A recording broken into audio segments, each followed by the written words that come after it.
ಗಗನ sir ನಮಸ್ತೆ. ನಮಸ್ತೆ. ನಿಮ್ ಬಗ್ಗೆ ಸ್ವಾಮೀಜಿಗೆ ಬಹಳ ಅಭಿಮಾನ ಇತ್ತು. ಯಾಕಂದ್ರೆ ಬೆಟ್ಟದ ಬಗ್ಲಲ್ಲಿರೋ ತೋಟ ನಿಮ್ದೆ, ನಮ್ದೇ.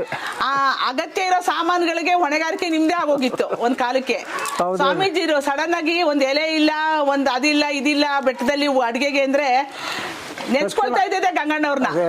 ತಕ್ಷಣನೇ ಫೋನ್ ಮಾಡ್ಬಿಡೋರು ತಕ್ಷಣ, ಯಾಕಂದ್ರೆ ನೀವು ಪಕ್ಕದ ತೋಟದವ್ರು. ಹೌದು, ಸಿಕ್ಕಿದವ್ರು ನೀವೇ. ಅಷ್ಟೇ ವಿಶ್ವಾಸನೂ ಇತ್ತು. ಸ್ವಾಮೀಜಿಗೆ ನಿಮ್ ಮೇಲೆ ಪ್ರೀತಿ ಇತ್ತು ರೀ. ಅದ್ರಿಗೆ ಎಷ್ಟು ಮಟ್ಟಿಗಿತ್ತು ಅಂತ ತುಂಬಾ ಆತ್ಮೀಯ ಭಕ್ತರಿಗೆ ಗೊತ್ತು. ಯಾಕಂದ್ರೆ ಅವ್ರ ಕೊನೆ ಗಳಿಗೆಯಲ್ಲಿ ನನ್ನ ಹತ್ರ ಮಾತಾಡಿದ್ದು ನಿಮ್ಮ ಫೋನಿಂದ. ಅವ್ರ ಕೊನೆ ಮಾತು ನನ್ನ ಹತ್ರ ಹಾಡಿದ್ದು ನಿಮ್ಮ ಫೋನಿಂದ. ಹಂಗಾಗಿ ನಿಮ್ಮ ಅವರ ಬಾಂಧವ್ಯ ಎಷ್ಟು ಅಂತ ನನಗೆ ಗೊತ್ತಿದೆ. ಹಂಗಾಗಿದೆ. ಅದರಿಂದ ಈಗ ಸ್ವಾಮೀಜಿಯವರ ನಾವು ಸ್ವಾಮೀಜಿಯವರು ಆತ್ಮೀಯವಾಗಿ ನಮ್ಮಿಂದ ದೂರ ಆಗಿದ್ರು, ಅಯ್ಯೋ ದೈಹಿಕವಾಗಿ ದೂರ ಆಗಿದ್ರು, ಆತ್ಮೀಯವಾಗಿ ನಮ್ಮ ಒಟ್ಟಿಗೆ ಇದ್ದಾರೆ. ಆಯ್ತಾ? ಸ್ವಾಮೀಜಿಯರ ನಿಮ್ಮ ಒಡನಾಟದ್ದು ಮರೆಯಲಾಗದ್ದು ಯಾವ್ದಾದ್ರು ಒಂದು ಮಾತಿದ್ರೆ ಸ್ವಾಮೀಜಿರ ಬಗ್ಗೆ ಏನ್ ಹೇಳಕ್ಕಿದೆ, ನೀವು 4 ಮಾತಾಡಿ. ಮಾತಾಡ್ಲಿ, ನೀವು ಜ್ಞಾಪಿಸ್ಕೊಳ್ಳಿ, ನೀವು ಮಾತಾಡೋದು ಜ್ಞಾಪಿಸ್ಕೊಳ್ಳಿ. ಇವರು ನಮ್ಮ ಭಾಸ್ಕರ್ ಸರ್ ಲಯನ್ಸ್ ಕ್ಲಬ್ ನಿಮ್ಗೆ ಗೊತ್ತಿದಾರಲ್ಲ, ಇವರು ಆಗೆಲ್ಲ ನೀವು ಎಲ್ಲ ಸಹಾಯ ಮಾಡುವಾಗ ನಮ್ಮ ಲಯನ್ಸ್ ಕ್ಲಬ್ ಇಂದ ಸಹಾಯ ಹಸ್ತ ನೀಡಿದ್ರಲ್ಲಿ ಇವರು ಸಹ ಒಬ್ರು. ಆಗಿನ ಪರಿಸ್ಥಿತಿನ ನಿಭಾಯಿಸಕ್ಕೆ ಇದು ಒಂದು ದೊಡ್ಡ ಸಂಸಾರ. ಈ ಸಂಸಾರನ ತೂಗ್ಸೋದಕ್ಕೆ ನಿಮ್ಮಂತರ ಸಹಾಯ ಜೊತೆಗೆ ನಮ್ಮ ಭಾಸ್ಕರ್ ಸರ್ ಅಂತವ್ರದ್ದು ಸಹಾಯ ಇದಕ್ಕೆ ಸಾಗಿದೆ. ನಮ್ಮ ಸ್ವಾಮೀಜಿಯವರ ಶ್ರಮ, ನಿಮ್ಮ ಸಹಕಾರ ಎಲ್ಲ ಸೇರ್ಕೊಂಡು ಈ ಮಠ ಇವತ್ತು ದಿನೇ ದಿನೇ ಬೆಳ್ಕೊಂಡು ಬಂದಿದೆ, ಈ ಪರಿಸ್ಥಿತಿ ಇದೆ.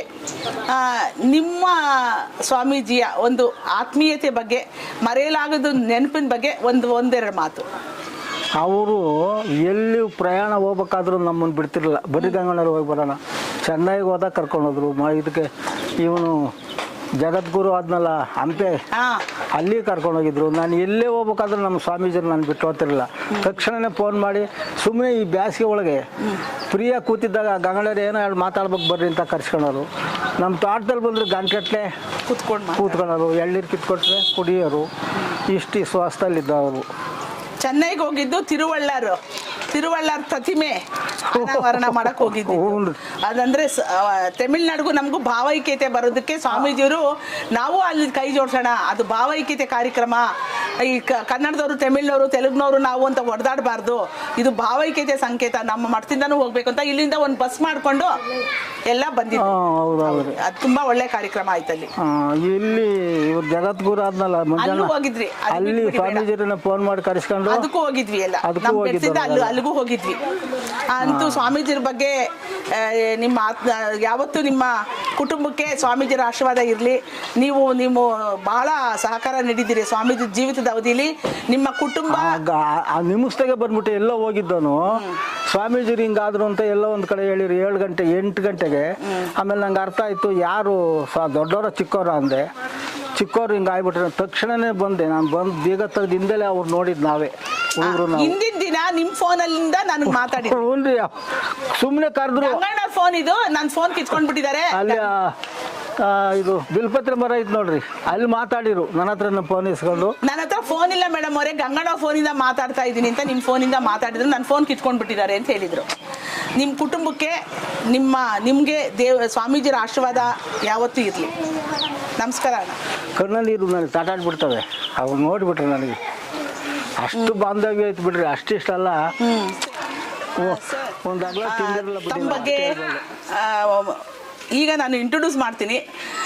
ಏನಂತಂದರೆ ನಮ್ಮ ಎಲ್ಲ ಸದ್ಭಕ್ತರಿಗೆ ಗೊತ್ತಾಗಬೇಕು, ತಾವು ಈ ಒಂದು ಕ್ಷೇತ್ರಕ್ಕೆ ಹೇಗೆ ಪ್ರಾರಂಭದಲ್ಲಿ ಸಹಾಯ ಹಸ್ತ ನೀಡಿ ಈ ಒಂದು ಕ್ಷೇತ್ರದ ಎಲ್ಲ ಆಗು ಹೋಗುಗಳಿಗೆ ತನ್ನ ಮನೆಯ ಆಗು ಹೋಗು ಅನ್ನೋ ಥರ ತಾವು ಕನ್ಸರ್ನಿದ್ದು ಎಲ್ಲ ಕಾರ್ಯಕ್ರಮಗಳನ್ನ ಇವತ್ತರೆಗೂ ನಡೆಸ್ಕೊಂಡು ಬರ್ತಾ ಇದ್ದೀರಾ.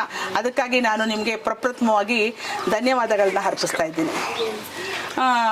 ಭಾಸ್ಕರ್ ಸರ್, ತಾವು ಲಯನ್ಸ್ ಕ್ಲಬ್ ಪ್ರೆಸಿಡೆಂಟ್ ಆಗಿದ್ದಾಗ ಇಲ್ಲಿ ಸುಮಾರು ಅಭಿವೃದ್ಧಿ ಕೆಲಸ ಮಾಡಿದ್ದೀರಿ. ಅಗತ್ಯತೆ ಇದ್ದಂತಹ ಅನೇಕ ಕೆಲಸಗಳನ್ನ ಮಾಡಿದ್ದೀರಾ. ಅದಕ್ಕಾಗಿ ನಾನು ನಿಮ್ಮನ್ನ ಇವತ್ತು ಈ ಒಂದು ಸಾಕ್ಷ್ಯಚಿತ್ರದಲ್ಲಿ ನೀವು ಪಾರ್ಟ್ ಆಫ್ ದಟ್ ಸಾಕ್ಷ್ಯಚಿತ್ರದಲ್ಲಿ ನೀವು ಒಂದು ಪಾರ್ಟ್ ಆಗ್ತಿದ್ರೆ, ಯಾಕೆಂದ್ರೆ ಒಂದು ರೋಲ್ ನಿಮ್ದಿದೆ. ಯಾಕಂದ್ರೆ ನೀವಿಲ್ಲಿ ರೋಲ್ ಮಾಡೆಲ್ ಆಗಿ ಕೆಲಸ ಮಾಡೋದ್ರಿಂದ ನಿಮ್ದು ಒಂದು ರೋಲ್ ಇದೆ.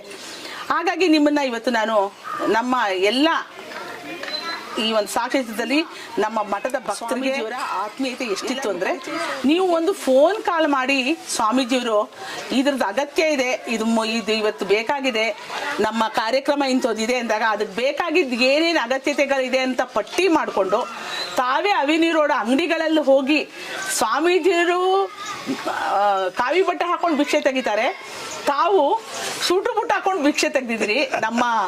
ನಮ್ಮ ಈ ಹೊನಕಲ್ ಬೆಟ್ಟಕ್ಕೆ ಬೇಕಾಗಿರುವಂತಹ ವಸ್ತುಗಳನ್ನ ಕಲೆಕ್ಟ್ ಮಾಡಿದ್ದೀರಿ.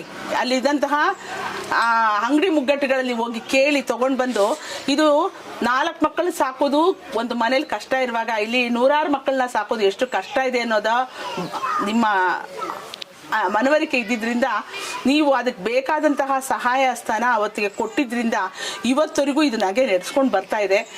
ಇವತ್ತು ಸಿದ್ಧಯೋಗಾನಂದ ಸ್ವಾಮೀಜಿಯವರಿಗೆ ಏನು ನೀವು ಸಹಕಾರ ಕೊಡ್ತಾ ಇದ್ರಿ, ಅದೇ ಸಹಕಾರ ಇವತ್ತಿಗೂ ತಪ್ಪಿಸ್ದೆ ನಡೆಸ್ಕೊಂಡು ಬಂದು ಇವತ್ತಿನ ಬಸವರಾಮಾನಂದ ಸ್ವಾಮೀಜಿನ ಕರೀರಪ್ಪ, ಹೋಗಿ ಕರ್ಕೊಂಡು ಬನ್ನಿ. ಬಸವರಾಮಾನಂದ ಸ್ವಾಮೀಜಿಗೂ ಸಹ ಅದೇ ಸಹಕಾರ ಕೊಟ್ಕೊಂಡು ಬರ್ತಾ ಇರೋದ್ರಿಂದ ನಾನು ನಿಮ್ಮ ಬಗ್ಗೆ ನನಗೆ ಬಹಳ ಸರ್, ನಮ್ಮ ಸ್ವಾಮೀಜಿಯವರ ಅನುಗ್ರಹ ಆಶೀರ್ವಾದ ನಿಮಗೂ ನಿಮ್ಮ ಕುಟುಂಬಕ್ಕೂ ಯಾವತ್ತೂ ಇರಲಿ ಅಂತ ಹೇಳಿ ನಾನು ಹೊನಕಲ್ ಮಲ್ಲೇಶ್ವರನಲ್ಲಿ ಬೇಡ್ಕೊಳ್ತೀನಿ ಸರ್. ಯಾವತ್ತಿಗೂ ಮುಂದುವರ್ಸ್ಕೊಂಡೋಗಿ ನಿಮ್ಮ ಮನೆತನ, ನಿಮ್ಮ ಕುಟುಂಬ ಯಾವತ್ತೂ ಚೆನ್ನಾಗಿರಲಿ. ನಮ್ಮ ಸ್ವಾಮೀಜಿಯವರ ಆಶೀರ್ವಾದದೊಂದಿಗೆ ಹೊನಕಲ್ ಮಲ್ಲೇಶ್ವರನ ಅನುಗ್ರಹ ಸಹ ನಿಮ್ಮ ಕುಟುಂಬಕ್ಕೂ ನಿಮಗೂ ನಿಮ್ಮ ಎಲ್ಲ ಮನೆತನದ ಸದಸ್ಯರಿಗೂ ಇರಲಿ ಅಂತ ಹೇಳಿ ನಾನು ಹೊನಕಲ್ ಮಲ್ಲೇಶ್ವರನಲ್ಲಿ ಮನಪೂರ್ವಕವಾಗಿ ಪ್ರಾರ್ಥನೆ ಮಾಡ್ಕೊಳ್ತೀನಿ ಸರ್. ತಮಗೆ ಧನ್ಯವಾದಗಳು ಸರ್.